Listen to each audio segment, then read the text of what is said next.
గాయత్రి,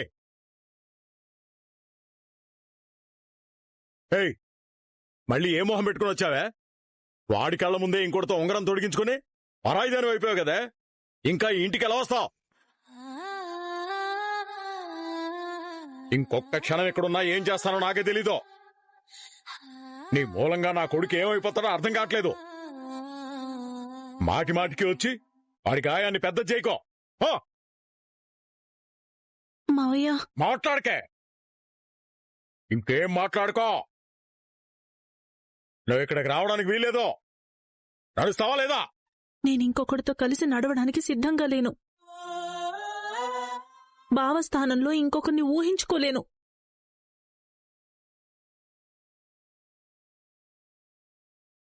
అందుకే ఆలోచించాను, తెగించాను.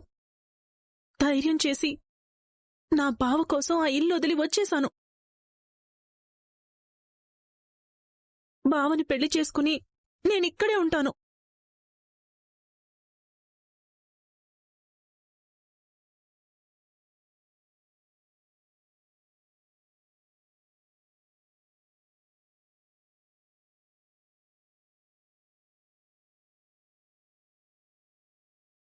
తెల్లవారితే నేనింకొకటి భార్యనవుతాను. నాకున్నది ఈ ఒక్క రాత్రే. చావో బ్రతుకో బావతోనే. ఇప్పుడు కూడా నేను ధైర్యం చేయకపోతే ఇంకెప్పటికీ నా జీవితం మారదు. ఇన్నాళ్లు నా పిరికితనం వల్ల అమ్మా నాన్న అంటే ఉన్న ప్రేమో భయమో తెలియక ఆ గడప దాటడానికి భయపడ్డాను.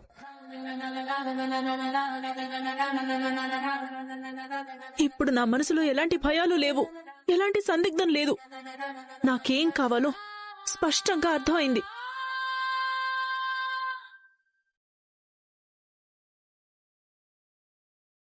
దేవుడు లాంటి భావన వదులుకుంటే జీవితాంతం కుమిలి కుమిలి చావాలి.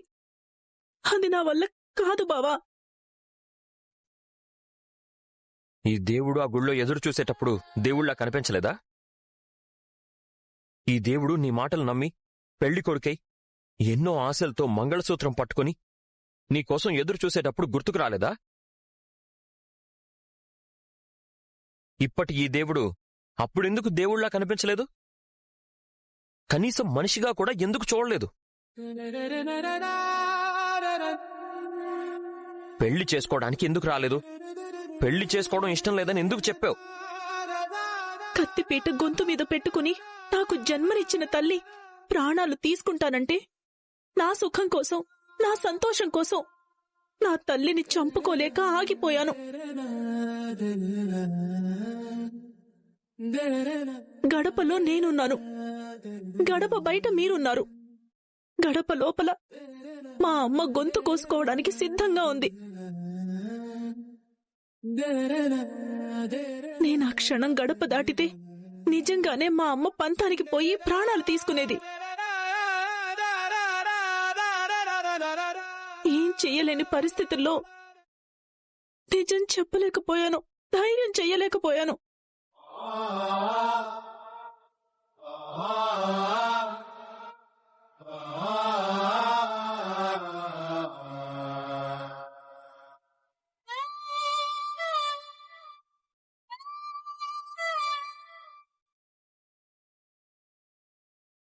నేనొక మామూలు ఆడపిల్లను బావా. మహాలక్ష్మిలాగా ధైర్యం చేయలేకపోయాను. కాని నీ మీద నేను చిన్నప్పటినుంచి పెంచుకున్న ప్రేమ మాత్రం రోజురోజుకి పెరిగిందే తప్ప తగ్గలేదు. నీతో కలిసి బతకాలనే ఆశని పెంచుతూ వచ్చిందే తప్ప తగ్గించలేదు. అందుకే నీకోసం వచ్చేశాను. ఇంకెప్పటికీ నిన్ను వదిలిపెట్టెళ్ళను.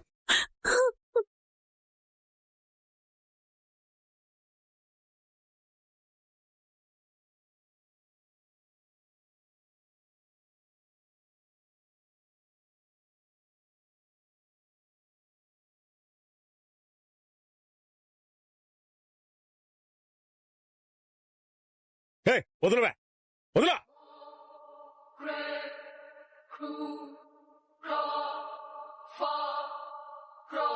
ఇలా వచ్చి వాడి మీద పడ్డందుకే ఏ తప్పు చేయని నా నలుగురు కొడుకుల్ని మీ అమ్మ పోలీస్ స్టేషన్లో కూర్చోబెట్టిందే. ఇప్పుడు నువ్వు వస్తే ఇలా చూస్తే ఏకంగా వాళ్ళని జైలుకే పంపిస్తుంది. వీధి గుమ్మ నుంచి రానప్పుడే, నువ్వు పెరటి గుమ్మ నుంచి వచ్చినప్పుడే నీ పిరికితనం అర్థమైంది. నువ్వు ధైర్యంగా నిలబడతానంటే నేను నమ్మను. నీ ప్రేమ నిజం కావచ్చు, కానీ నువ్వు తీసుకునే నిర్ణయాల మీద నాకు నమ్మకం లేదు. నీకేంట్రా, దీని గురించి ఎవ్వరికీ తెలీదు. అన్నయ్యే కావాలనుకుంటే సరిపోదు. ఆ విషయం నువ్వు స్పష్టంగా చెప్పాలి. గాయత్రి, ఒక మేల్ చావనిస్ని చేసుకోలేక నేను నా తండ్రిని, కుటుంబాన్ని వదిలి పారిపోయొచ్చాను. కాని నువ్వు చిన్నప్పటినుంచి పెద్దినే భర్తగా ఊహించుకున్నావు. పెద్దినే ప్రేమిస్తూ వచ్చావు. నువ్వు ఎంగేజ్మెంట్లో ఉంగరం మార్చుకునేటప్పుడు నీ ఎదురుగా పెద్ది ఉన్నాడు. నువ్వు నీ పెద్దవాళ్ళని ఎదిరించి ఆ ఉంగరం విసిరికొట్టి రావడానికి క్షణంసేపు చాలు. నిన్ను రక్షించడానికి, సపోర్ట్ చేయడానికి, నీ మీద ఈగ కూడా వాలకుండా చూడ్డానికి ఇంతమంది నీ ఎదురుగానే ఉన్నారు.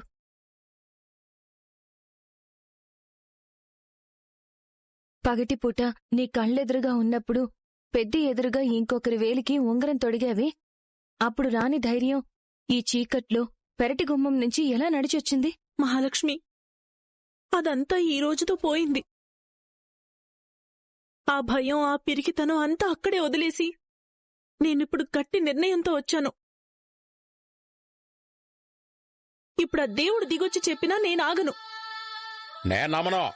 నేనేం చెయ్యాలి? ఎలా నమ్మించాలి? ఇంకా ఎన్నిసార్లు నమ్మాలి? ఎన్నిసార్లు మోసం చేస్తావే? మోసమా? నేనా? ఎవరిని మోసం చేస్తాను? ఎందుకు మోసం చేస్తాను?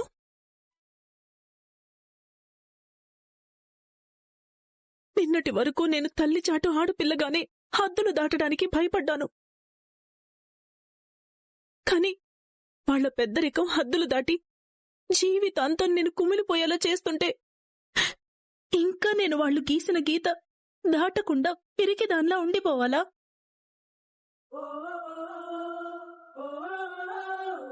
అందుకే మొదటిసారి నా కోసం నేను బతకాలనే నిర్ణయం తీసుకుని బయటికొచ్చాను. నువ్వు కూడా నీకు నచ్చని పెళ్లి చెయ్యొద్దని మీ ఇంట్లో ఎన్నోసార్లు చెప్పి చూసావు కదా. వినకపోవడం వల్ల చివరికి తెగించి ఇల్లు దాటావు కదా. ఇప్పుడు నేను అంతే మహాలక్ష్మి. నీలాగే ఎన్నోసార్లు చెప్పి చూశాను. వినలేదనే చివరికి తెగించి బయటపడ్డాను. వేరే మనిషి తాళి కడితే ఆ క్షణం నుంచి ఈ జీవితం నాది కాదు. ఇప్పుడే నా జీవితం మీద నాకు హక్కుంటుంది. ఆఖరిసారి అందరూ నన్ను నమ్మండి.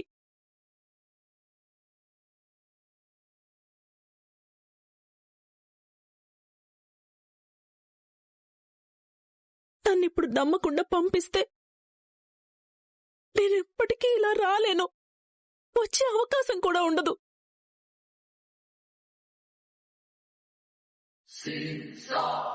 బావా, నువ్వైనా నమ్మవా?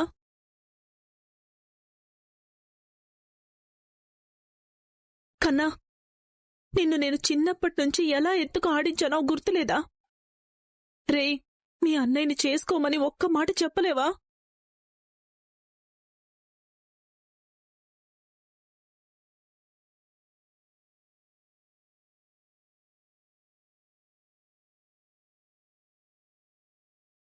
నువ్వంటే నాకు భయం, కానీ నువ్వైతే కరెక్ట్గా మాట్లాడతావన్న నమ్మకం. నేను భయపడి వెనక్కి తగ్గిన మాట వాస్తవం, కాని బావ మీద నాకున్న ప్రేమ నిజమో కాదో నీకు తెలీదా?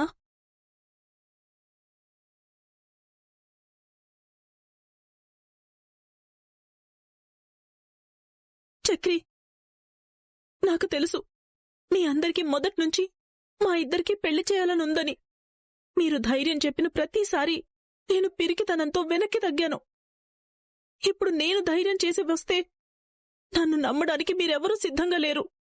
నువ్వైనా నమ్మవా?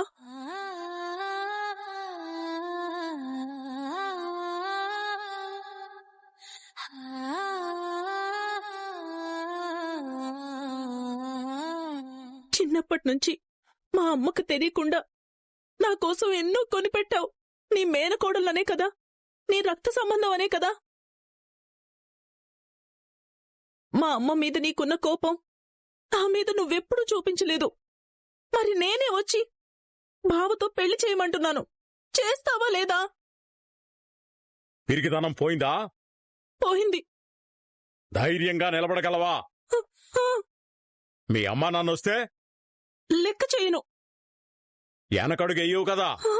వెయ్యను. గాయత్రి, ఇంతసేపు నీ నిర్ణయం ఎంత బలమైందో అర్థం కాక మేమంతా వెనకడుగు వేశాం. ఇప్పుడు ఏం జరిగినా సరే నీకు మేమంతా అండగా ఉంటాం.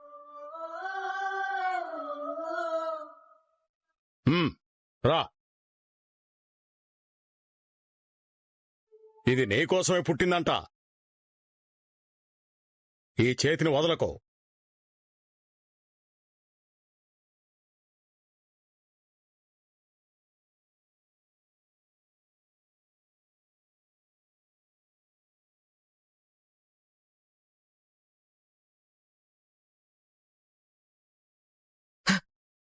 పెళ్ళెప్పుడు? ఎక్కడా? ఇప్పటికిప్పుడు పెళ్లి ఏర్పాట్లు ఎలా చేసేది? తెల్లవాడితే గాయత్రి ఏమైందని వెతుకుతారు. అందరి అనుమానం మన మీదే ఉంటుంది. ఏం చేద్దాం? పోలీస్ స్టేషన్కి వెళ్ళి రిజిస్టర్ మ్యారేజ్ చేస్తే? రేయ్, పిచ్చా వెర్రా? అటు పక్కాళ్ళు పెళ్లికి అన్ని ఏర్పాట్లు చేసుకున్నారు. పోలీసుల దగ్గరికి వెళ్ళేంత టైం లేదు. ఇది మాట మీద నిలబడితే ఎక్కడికి వెళ్లాల్సిన అవసరం లేదు. ఈ ఇంట్లోనే పెళ్లి చేద్దాం.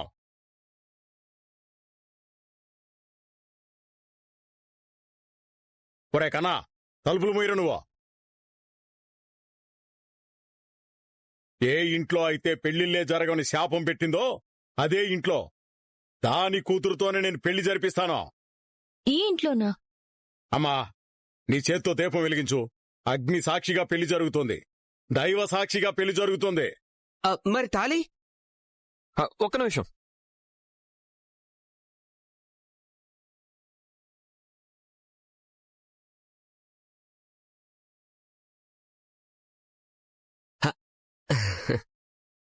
ప్రతి బియ్యపు గింజ మీద కూడా అది తినేవాడి పేరు రాసుంటుంది అంటారు. ప్రతి మంగళసూత్రం మీద కూడా అది ఎవరు కట్టాలి, ఎవరి మెళ్ళలోకి చేరాలనేది కూడా రాసిపెట్టి ఉంటుంది. నీకోసం కొన్న తాళి ఇప్పుడు నీ మెళ్ళలోకే చేరబోతోంది. పెళ్లి కొడుకేంటి లుంగి మీదున్నాడు? అవునవును, ప్రతి పంచ మీద కూడా ఎవరు కట్టుకోవాలన్నది కూడా రాసుంటుంది. ఏంటి పంచా? పంచే. సరే పద కడదాం. పదనయా.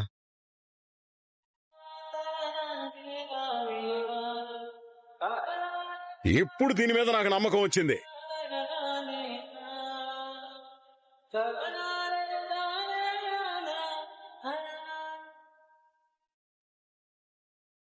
సీతమ్మ వాకిట్లో సిరిమల్లె చెట్టు, సిరిమల్లె చెట్టేమో విరగబూసింది. అది చెప్పిందంతా నిజమేనా? లేదంటే ఇదంతా కాసేపట్లో కలలా మారిపోతుందా? ఏం అర్థం కావడం లేదమ్మా. ఎదురుగా గాయత్రి ఉంది, చేతిలో తాళిబొట్టుంది. సాక్ష్యానికి దేవతలున్నారు, సాయానికి తమ్ముళ్ళున్నారు.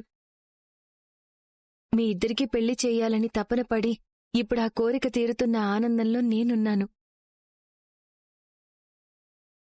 ఏ ఇంట్లో పెళ్లిళ్లు జరగవన్న శాపం ఉందో ఆ ఇల్లు ఇప్పుడు ఒక కళ్యాణ మండపమే అయ్యింది. మా అందరి సమక్షంలో ఈ స్థలమే పెళ్లి వేదికగా మారింది. ఈ వేదిక మీద మీ పెళ్లి వేడుకను చూడ్డానికి ఆ తండ్రి తడికళ్ల వెనక తండ్రి హృదయం ఎదురుచూస్తోంది. చివరికి పెద్దరికం ఓడిపోయి మీ ప్రేమే గెలిచింది పెద్ది. ఏ సంశయాలు లేకుండా తాళి కట్టండి. బంధుమిత్ర సపరివారం అంతా మా రూపంలోనే ఉందని ఊహించుకుని పెళ్లి చేసుకోండి. కళ్యాణం వైభోగం శ్రీ శ్రీనివాసుని కళ్యాణం, కళ్యాణం వైభోగం శ్రీ శ్రీ తాళి కట్టనయ్యా. కళ్యాణం. ఏయ్, అన్నయ్యని జీవితాంతం చూసుకుందు గాని ముందు తాళి కట్టించుకోవే. దివి నుంచి ఈ భువికి రే ఇప్పుడది వదినవుతుందిరా. అందుకేగా ఆఖరిసారిగా దబాయిస్తున్నాను. మళ్ళీ ఇంక అస్సలు నాకు ఛాన్సే దొరకదు. వేడుకను తిలకించగా ఒరే పెద్దోడా, నాకెప్పుడూ వీళ్ళెలా బతుకుతారన్న దిగులే లేదురా. ఎందుకంటే వీళ్ళకి నువ్వున్నావు. నా దిగులంతా పెళ్లి, భార్య, పిల్లలు, సంసారం లేకుండా నువ్వెలా బతుకుతావోనని భయంగా ఉండేదిరా. నీకోసం వచ్చిన గాయత్రి నిన్ను బాగా చూసుకుంటుందిలే. తాళి కట్రా.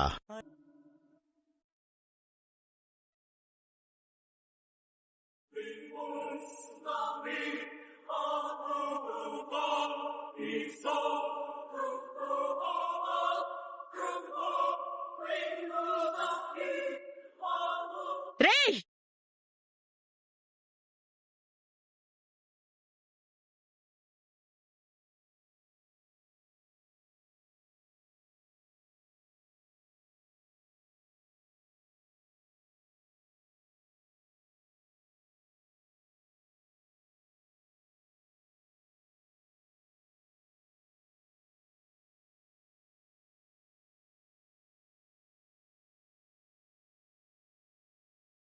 అయ్యో అయ్యో అయ్యో అయ్యో అయ్యో అయ్యో, ఎంతకి తెగించావే పాపిష్టిదానా? మేము చావాలనుకుంటున్నావా? మమ్మల్ని పరువుగా బ్రతకనివ్వవా? నాకు తెలియకుండా గుట్టు చప్పుడు కాకుండా పెళ్లి చేసుకుంటావుటే. తాగుబోతు సచ్చినాడా, నీ ఇంట్లో పెళ్లిళ్ళు పెళ్లాలు నిలబడరని నీకు తెలీదా? నీ ఇంట్లో ఆడ దిక్కే లేకుండా పోతుందని నేను పెట్టిన శాపం మర్చిపోయావా? నా కూతుర్ని మాయ చేసి ఇక్కడికి తీసుకొచ్చి రాత్రికి రాత్రే మాయం చేయాలనుకున్నావా?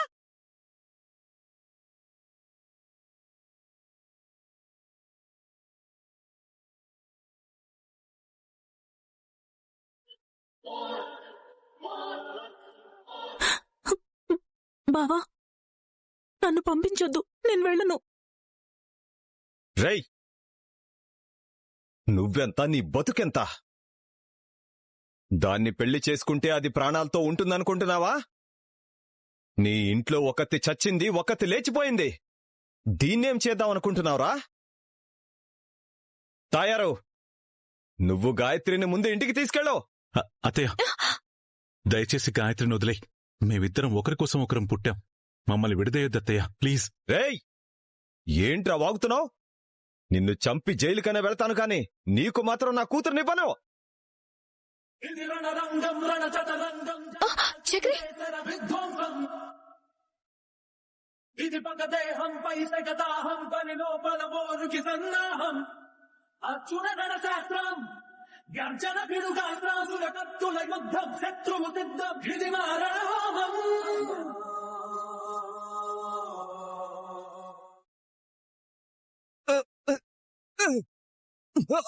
రే రే, ఆగండ్రా. చక్రి, ఆపండ్రా. అయ్యో, నాన్న, నాన్న, అయ్యయ్యో. రేయ్!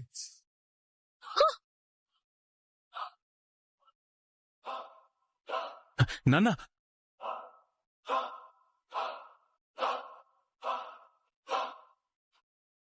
నా కొడుకు మీద చెయ్యి పడిందో పేక మీద కాలేసి తొక్కి చంపుతాను. రేయ్, కాలెత్తుతావా? ఏం చేస్తున్నారా బండ సన్నసి? లేవయ్యా.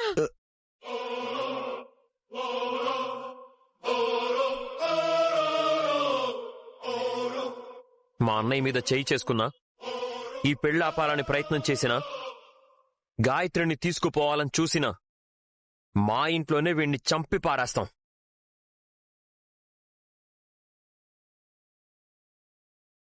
చూసావా, నిన్ను కన్న పాపానికి మీ నాన్న నేను ఎన్ని మాటలు పడుతున్నావో. ఈ రౌడీ వెధవులతో ఎన్ని దెబ్బలు తింటున్నాడే. ఇలాంటి మనిషి నలుగురు కొట్టి చంపుతున్నారు కదే. నీ వల్ల ఆయనకి ఎలాంటి గతి పట్టిందో చూసావా? ఇకనైనా రాపోదాం. గుట్టు చప్పుడు కాకుండా ఈ విషయం బయటికి పోకముందే రావే. రా. వదులు. రా రా, వదులు. చెయ్యి వదులు.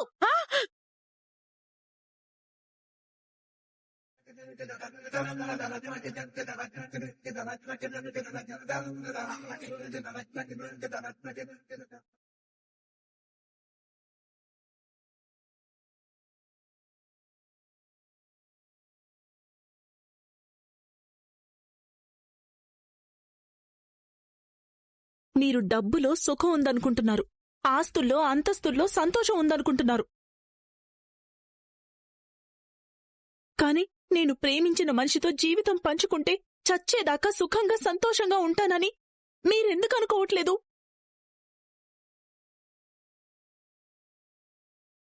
నేను చెప్తున్నాను, బావతో జీవితం బావుంటుంది, ఈ ఇంట్లో నా కాపురం బావుంటుంది.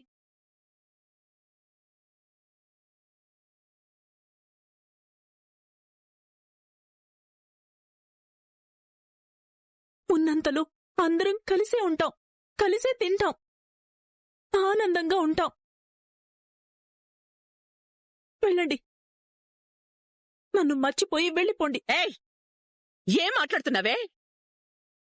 ఎక్కడివి మాటలని? ఎవరు నేర్పించారా నీకు? ఇంత మాట్లాడుతున్నావేంటే? ఏముంది ఇంట్లో? రేపో మాపో కూలిపోయే ఇల్లు, ఇళ్ళు కూడా లేకపోతే గబ్బిలాలు తిరిగేవి. అలాంటి ఈ ఇంట్లో ఇలాంటి రౌడీలు, తాగుబోతులు, జులాయి వెధవులు ఉన్న ఈ ఇంట్లో ఏమున్నాయని ఈ దరిద్రుని చేసుకుంటున్నావు? రే పెద్దోడా, ఇదెప్పట్లాగే మన ఇంటి గురించి, మన గురించి తప్పుగా మాట్లాడుతోంది.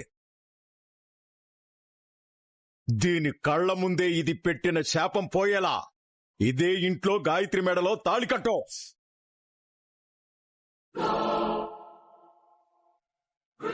దాని కూతుర్ని ఈ ఇంటి కోడలిగా మార్చో. కట్రా తాళి. రేయ్, రేయ్, రేయ్, ఆగరా, రేయ్, చెప్పేది నీకే. ఆగరా, రేయ్, రేయ్, విట్రా. అనే, కట్టు, నే, కట్టు. వద్దు. రేయ్, చెప్పేది నీకే. రేయ్, రేయ్, రేయ్, కట్టదు. రేయ్, చెప్పేది నీకే. రేయ్, ఆపండి, ఆపండి, రేయ్. ఆగండి.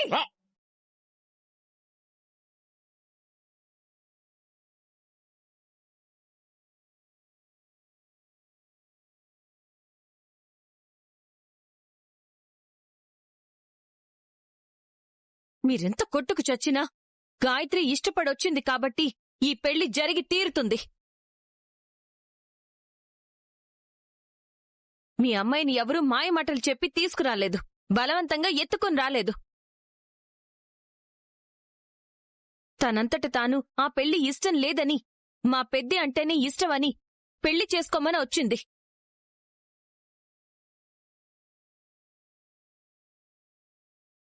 మీరు లాక్కెళ్లాలని చూస్తే ఈ రాత్రి ఈ నలుగురూ చాలు మీకు బుద్ధి చెప్పడానికి, మీ కళ్ల ముందే పెళ్లి చేయడానికి.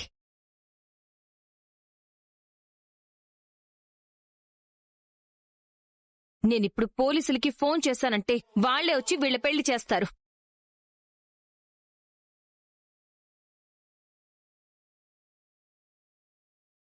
ఎందుకంటే మీ అమ్మాయి మేజర్ కాబట్టి, పోలీసులు కూడా ఆమె ఇష్టానికి వదిలేస్తారు కాబట్టి. మర్యాదగా మీ పెద్దరికాన్ని నిలబెట్టుకోండి. పెద్దిని తాళి కట్టనివ్వండి.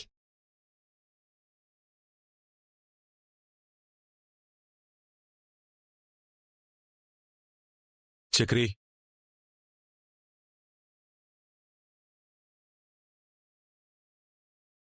చూడమ్మా, నేను తిని తినక ప్రతి రూపాయి నీ పెళ్లి కోసమే కూడబెట్టాను. మంచి కుటుంబం, మంచి ఉద్యోగం, ఆస్తి అంతస్తు నా అబ్బాయిని చూసి పెళ్లి పెట్టుకున్నాను. తెల్లవారితే పెళ్ళనగా నువ్విలా వచ్చి మా పరువు తీస్తే? ఆపు నాన్నా. కనపడని పరువు కోసం కనిపెంచిన కూతురు భవిష్యత్తునే పాడు చేయాలనుకుంటున్నారు. ఇది నిన్న మొన్న పుట్టిన ప్రేమ కాదు, చూడగానే ఆకర్షణలో పడ్డ అమాయకులు కారు. వయసుతో పాటు పెరుగుతూ వచ్చిన ప్రేమని పెళ్లి పేరుతో సార్థకం చేసుకోవాలనుకుంటున్నారు. వాళ్ల పెళ్లి ఆపడం వల్ల మీ మాట నిలబడుతుందేమో గాని వాళ్ల సుఖం సంతోషం మొత్తం తుడిచిపెట్టిన వాళ్ళవుతారు. అసలు ఈ మాటలన్నీ ఎందుకమ్మా? ఎలాగూ పెళ్ళాన్ని చంపానని ఇదే ఊరంతా ప్రచారం చేసింది. ఇప్పుడు దీని మొగుడిని చంపి జైలుకు పోతాను.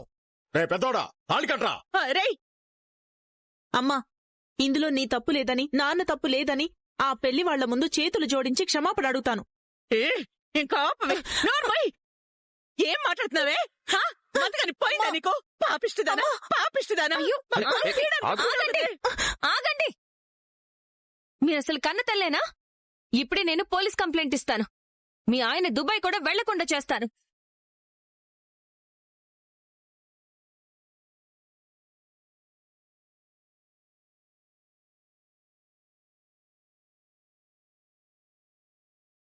అమ్మా, మీరు కోరుకున్నట్టు మీరు చూసిన సంబంధమే చేసుకుంటే నాకే లోటు రాదేమో. కాని నేను కోరుకున్నట్టు బావని పెళ్లి చేసుకుంటే చనిపోయేదాకా సంతోషంగా ఉంటాను. ఇకనైనా నన్ను వదిలేయండమ్మా. లేదని బెదిరించినా, లాక్కు వెళ్లాలని చూసినా నేనే వెళ్లి పోలీస్ కంప్లైంట్ ఇస్తాను.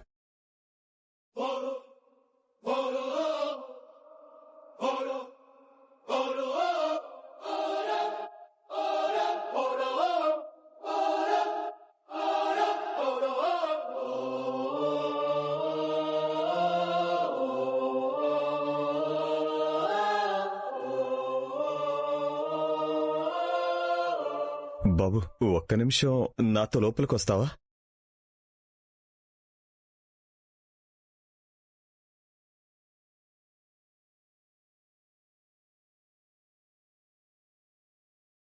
మాధవ, దయచేసి కేవలం ఒకే ఒక్క నిమిషం మాట్లాడే లోపలికి రావా? ఒరే నక్క జిత్తులున్నాయాలా, నా కొడుకుతో నువ్వేంట్రా మాట్లాడేదే? అనయ్య, వెళ్ళొద్దు. ఈయన పిలిచేది ఎందుకో నీకు తెలీదా? ఒప్పుకోవద్దన్నా, వెళ్ళొద్దు. రేయ్, ఎంతైనా మావయ్య గాయత్రి కన్న తండ్రి. ఆయన తర్వాత ఎవరైనా. పద మావయ్య.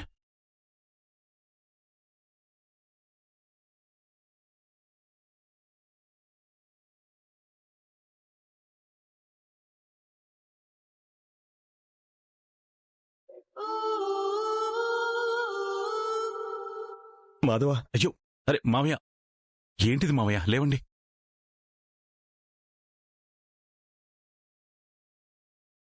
మాధవ, మీకు మాకు ఎన్నో గొడవలుండొచ్చు, కాని ఇది మాత్రం ఆ గొడవలతో ముడిపెట్టొద్దు. నాకు 4 పిల్లలు లేరు, ఒక్కగానొక్క కూతురు. అది పెద్ద మనిషి అవ్వగానే నేను దుబాయ్కి వెళ్ళిపోయాను. దాని పెళ్లి కోసం రాత్రి పగలు కష్టపడ్డాను. పచ్చడి మెతుకులు తిని మరీ కూడబెట్టాను. డబ్బు బంగారం సంపాదించుకుని తిరిగొచ్చాను. దుబాయ్లో ఉండే అబ్బాయి, ఇద్దరూ నా కళ్ళెదురుగా ఉంటారనే ఆశపడి ఈ సంబంధం ఖాయం చేసుకున్నాను. తెల్లారితే పెళ్లి. మగ పెళ్లి వాళ్ళు విడిదిలో ఉన్నారు. ఇంటి నిండా బంధువులున్నారు. ఇప్పుడు పెళ్లి ఆగిపోతే, అది నిన్ను పెళ్లి చేసుకుంటే, నేను మీ అత్త ఇద్దరం బంధువులకు మొహం చూపించలేక ఆత్మహత్య చేసుకోవాలి. అంత మాట అనకు మావయ్య. లేదు మాధవ, అంతకన్నా మాకు మరో దారి లేదు.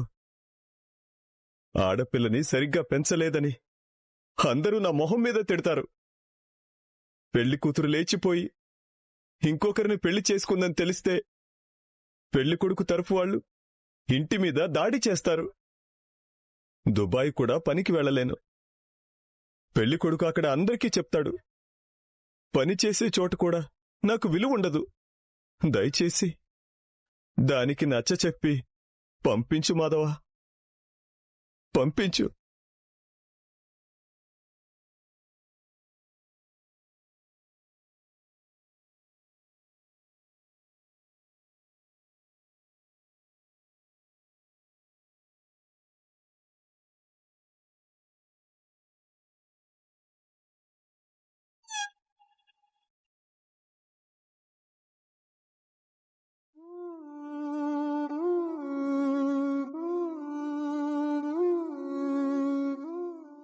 ఒరే మాధవా, నువ్వు నా ముందు పుట్టినవాడివిరా.